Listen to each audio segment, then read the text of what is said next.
this tutorial, I'm going to show you how you can deactivate your active status on Instagram so as you always remain offline. By deactivating your active status, it means that the people you interact with or message will not be able to see your last active time on Instagram.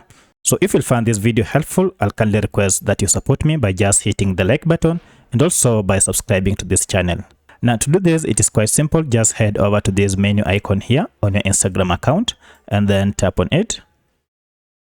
And from here, scroll down until you get to this section called How Others Can Interact with You. Now under this, we have this option called Messages and Story Replies.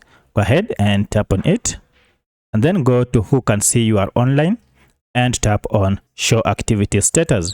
Now, if you tap on this, you can see your activity status is currently set to on, and this is what we need to toggle off.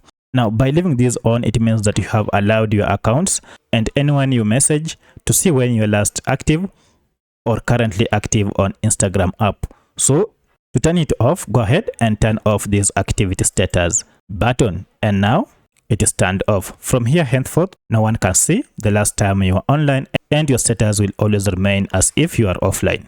So if you liked this video, kindly support me by liking and subscribing to this channel. Thanks for watching and let's meet in the next video.